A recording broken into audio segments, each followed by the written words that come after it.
tous, bienvenue dans ce nouveau numéro du Culture Mag. On vous embarque pour un voyage à travers les arts et le lifestyle avec aujourd'hui une très belle rencontre. Le violoniste israélien Ivry Giltys s'est entretenu avec l'un de nos journalistes et revient sur une carrière en or, de la musique au cinéma. Il a joué aux côtés des plus grands et nous a énormément touchés. Vous verrez ça dans quelques minutes.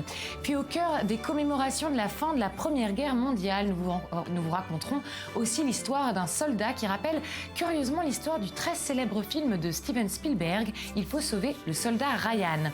Enfin, nous parlerons d'un tout nouveau genre d'éducation en ligne, School of Doodle. Vous allez en comprendre le concept.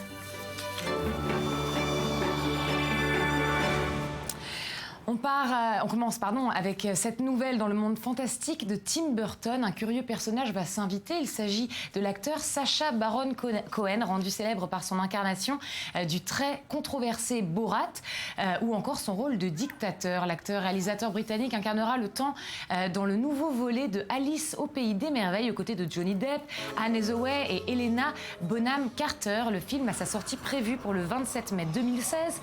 Le premier volet, on peut le rappeler, avait remporté plus d'1 milliard de dollars au box-office dans le monde. Ce nouvel opus aura-t-il le même succès? C'est tout ce qu'on leur souhaite. Alice est revenue au Pays des Merveilles. Depuis que tu es partie, l'impitoyable Reine Rouge a pris le pouvoir. Retrouvez-la! On part maintenant à la frontière nord d'Israël pour le kibboutz Elon. Tous les ans, pendant 2 semaines, s'y tient un camp d'été un peu particulier. Des jeunes violonistes du monde entier s'y rendent pour apprendre auprès des plus grands maîtres. L'un d'entre eux, Ivry Giltys, une légende vivante du violon. David Gombin et Anthony Lem ont pu rencontrer ce personnage haut en couleur. Regardez le reportage. Situé à quelques pas de la frontière libanaise, bienvenue au kibboutz Elon. C'est dans ce petit village perché que chaque année des jeunes violonistes du monde entier se retrouvent pour un cours d'été tout à fait exceptionnel, Keshet Elon. Elvira, 21 ans, est venue, elle, tout droit des Pays-Bas. Ce que j'aime beaucoup ici, c'est qu'on reste tous ensemble, on mange ensemble. Il y a plein de choses à faire, donc on rencontre plein de gens, tous des musiciens, de très bons musiciens, plein de choses à vivre. Hande Kunde est une jeune violoniste turque. Les récents événements à Gaza et les relations plutôt frileuses entre Israël et son pays ne l'ont pas découragée. Non, cette situation politique ne m'intéresse pas. Je ne suis pas en accord avec tout ce qui vient de mon pays, ni avec tout ce qui vient d'Israël. Il s'agit de ma vie personnelle, et mes idées personnelles sont bien différentes de ce qui se passe sur le plan politique. Yitzhak Rachovski, Chaim Taub, Stéphane Picard, des grands noms du violon se sont rassemblés pour prodiguer leurs conseils à cette jeune génération de musiciens. Le vétéran, c'est Ivry Giltys. Né en 1922, ce violoniste d'exception grandit à Haïfa, où il partage son enfance avec ses voisins arabes. Il se souvient. J'ai grandi ici. On a vécu avec mes premiers amis, c'était des enfants palestiniens, arabes, avec lesquels on jouait ensemble. On n'avait pas de difficulté de langage parce que la langue était la langue de notre âge, oui. D'un autre âge aussi. Sur les conseils de Bronislav Huberman, le fondateur de l'orchestre de Palestine, il part avec sa mère étudier à Paris. Aujourd'hui, les gens cherchent des sponsors, ils cherchent des gens qui vous donnent des bourses. Nous, on n'avait pas de bourse. Un jour, ma mère est venue, elle a dit, elle a trouvé des places dans 4e classe. Il n'existe plus de 4e classe. Les plus moins chers que possible, évidemment, sur un bateau pour un drôle qui s'appelait le Sphinx. Ce juif palestinien débarque dans la France des années 30. Paris sera toujours Paris.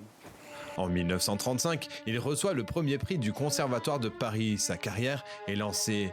Une carrière qui va le mener sur les 4 continents. Il est considéré comme la dernière légende du violon du XXe siècle encore vivante. En 1963, il est le premier violoniste israélien à effectuer une tournée en URSS. Mes premiers concerts étaient à Leningrad. Un concert avec l'orchestre philharmonique de Leningrad, le plus magnifique orchestre, et l'autre un récital. Au premier récital, au concert, la salle était quasi pleine. Au deuxième concert, il y a 500 ou 600 personnes qui ne pouvaient pas entrer. Et que les gens se battaient parce que dans la rue pour entrer. Près de 80 ans de carrière exceptionnelle, au cours de laquelle il a rencontré des musiciens venus d'horizons très différents. Oui, j'ai rencontré une fois Brian Jones, qui était de Rolling Stones, qui était un garçon absolument adorable, qui est mort, je n'ai jamais su pourquoi et comment, enfin bon, qui un jour me téléphone de Londres, est-ce que j'accepterais de participer à une émission, un film qu'il faisait sur le Rolling Stones. Bon, alors je suis allé là-bas, j'ai joué quelque chose moi-même, et puis on a improvisé, j'ai improvisé avec eux. Malheureusement, au même moment, il y avait Yoko Ono, qui était la femme de John Lennon, qui était là, et qui est entrée dans le truc là-bas. Et il y a John Lennon qui était avec nous d'ailleurs. Elle est entrée là-bas, commencé à crier comme ça, ce truc-là. Je la regarde comme ça, parce que j'avais envie de se dire. Avant tout musicien, Ivry Gitlis est aussi écrivain, pédagogue et aussi acteur. Pour Truffaut, il hypnotise Isabelle Adjani dans l'histoire d'Adèle H. Il m'a contacté, il me voulait pour ce rôle. Voilà. Je n'ai pas dit non. Vous savez, moi je trouve, si j'avais une autorité quelconque pour l'éducation d'une manière générale, je ferais de sorte que tout le monde devrait au moins jouer une fois un peu, ou soit un théâtre, ou dans un film, ou quelque chose comme ça, parce que c'est une manière de vivre une vie complète dans un sens. À l'âge de 92 ans, Ivry Gitlis consacre son temps à transmettre son expérience. À Keshet Elon, il conseille ses jeunes musiciens pour extérioriser leurs émotions. Si vous avez des émotions et vous avez le moyen, l'instrument avec lequel vous pouvez l'exprimer, eh bien vous avez de la chance dans un sens parce que d'abord ça vous aide dans vos émotions. C'est quand même moins cher que d'aller chez le psychiatre. He tries to bring out that what actually is already in me and Il essaie de faire ressortir des choses qui se trouvent déjà en nous et que je n'arrive pas à montrer, car j'ai de tels problèmes dans ma tête ou des problèmes techniques que je n'arrive pas à surmonter. Et lui, il essaye d'extérioriser tout ça. Au terme de 2 semaines de travail et de rencontres, les étudiants de Keshet Elon rentreront chez eux, la tête pleine de souvenirs et le cœur rempli de la bonne humeur d'un des plus grands violonistes de notre époque, Ivry Gitlis.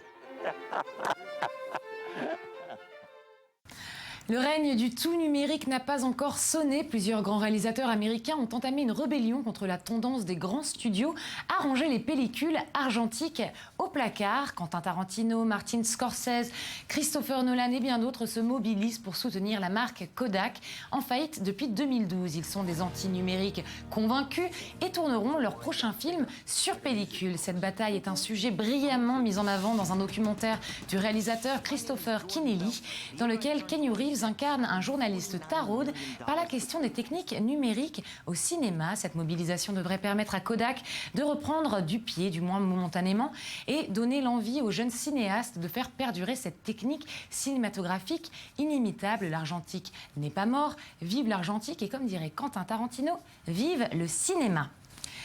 Et cette semaine a été marquée par les célébrations en commémoration de la Première Guerre mondiale. Le soldat Wilfrid Smith y a perdu 5 de ses frères. Sa vie a été épargnée grâce à un ordre royal sans précédent qui lui a permis de rentrer du front et de retourner auprès de sa mère en deuil. 100 ans après, sa petite fille et sa fille racontent son destin qui rappelle le célèbre film « Il faut sauver le soldat Ryan ». Reportage. Sur cette photo, 4 des 5 frères Smith tués pendant la Première Guerre mondiale. Dans le destin tragique de cette famille originaire du nord de l'Angleterre, une lumière d'espoir, un 6e fils, Wilfrid, a survécu après avoir été rappelé du front par compassion. Aujourd'hui, c'est sa plus jeune fille et sa petite fille qui racontent ce qu'il a vécu, une histoire aux résonances du célèbre film hollywoodien « Il faut sauver le soldat Ryan ». Quand j'ai vu le film, je me suis dit qu'ils auraient dû l'appeler les frères Smith. Ou bien il faut sauver le soldat Smith, puisqu'il a été rappelé du front et qu'il a perdu ses 5 frères. C'est un film triste, mais j'ai eu le sentiment qu'il était basé sur l'histoire de notre famille. Sur ce monument figurent les noms de 125 soldats de la ville, morts au combat, dont les 5 frères Smith. Leurs corps reposent dans des cimetières en France et en Belgique. Frédéric, 21 ans, lui n'a jamais été retrouvé. Son nom est inscrit sur le mémorial de la porte de Ménin, à Ypres. Frédéric Smith était dans le 20e bataillon d'infanterie légère de Durham. Ils étaient sur les hauteurs de Ypres et le 31 juillet, le jour de sa mort, est aussi le premier jour de la bataille de la colline de Pilkin. Les conditions étaient dures, il pleuvait. il y avait de la boue. Et pendant ce temps-là, les Durham se battaient difficilement. Il est mort le premier jour de combat, le plus violent de cette bataille, je pense. Et c'est une lettre rédigée au nom de Madame Smith et envoyée à la reine Marie, l'épouse du roi George V, qui a conduit au rappel du jeune Wilfrid en 1918. Juste avant la fin de la Première Guerre mondiale, elle a aussi perdu son mari. Pas à cause de la guerre, mais elle l'a perdu. Tout ce qui lui restait était mon grand-père Wilf. Pour le soldat Wilfrid Smith, il n'y a pas eu de gros budget hollywoodien pour raconter la façon dont sa vie a été sauvée. Mais son histoire reste dans la mémoire de sa famille, tout comme le destin tragique de ses 5 frères. Que diriez-vous si Alice Waters ou Yoko Ono étaient votre professeur particulier? Eh bien, ce rêve pourrait devenir réalité d'ici peu grâce à la School of Doodle. Alors, Sandy Fortis, bonjour. Bonjour. Expliquez-nous, qu'est-ce que c'est que cette nouvelle école? À commencer par la signification de ce nom. School of Doodle, ça veut dire quoi? En fait, doodle, ça veut dire gribouillage. Donc, on comprend, c'est l'école du gribouillage. Alors, vous comprenez évidemment que c'est en rapport avec l'art, mais c'est pas aussi simple. Alors, en fait, la School of Doodle, c'est une école en ligne réservée uniquement aux adolescentes, une école dont l'objectif est de laisser ces jeunes filles développer et exprimer leur imagination. Donc, c'est l'idée de 2 femmes, Molly Logan et Elise Van Middelheim, qui ont décidé de créer cette plateforme en ligne complètement décalée pour favoriser la créativité des jeunes filles qui, selon elles, sont la plus belle chose que porte cette terre et qui sont surtout notre avenir. Alors concrètement, comment ça marche? Tout d'abord, les 2 fondatrices ont fait appel à de nombreuses personnalités. Alors elles sont beaucoup à avoir accepté à participer à ce projet. Il y a notamment l'humoriste Sarah Silverman, Suzanne Orlean, Natasha Lyonne, qu'on connaît de Orange is the New Black, Lily Taylor, les membres des Pussy Riot, Courtney Love, ou encore la célèbre éditorialiste et femme politique Arianna Huffington, qui dirige l'Huffington Post, le site d'actualité. Et alors, c'est que des femmes, tout ça? Pas seulement, mais c'est vrai qu'elles sont beaucoup. Il y a aussi des hommes. Ils appartiennent tous au monde, évidemment, de l'art et de la création, des réalisateurs, des comédiens, des musiciens, etc. Donc, toutes ces célébrités seront les professeurs des jeunes filles, comment par le biais de tutorats, des vidéos qu'ils auront postées en ligne et qui seront surtout disponibles 24 heures sur 24. C'est très important parce que les jeunes filles pourront en fait aller s'instruire et s'éduquer quand elles le veulent. Donc, prochaine étape, ce sont des challenges qui seront proposés aux jeunes filles. Le premier a été posté par l'actrice Kate Costello qui leur a demandé de choisir 3 émotions, de leur attribuer une couleur et d'ensuite réaliser une peinture qu'elles devront évidemment poster sur le site. Et alors, est-ce qu'elles gagnent quelque chose, ces femmes? Hormis une expérience peu ordinaire, la possibilité de développer et d'exprimer leur imagination, ce qui est déjà pas mal, oui, effectivement. Elles peuvent gagner des choses concrètes.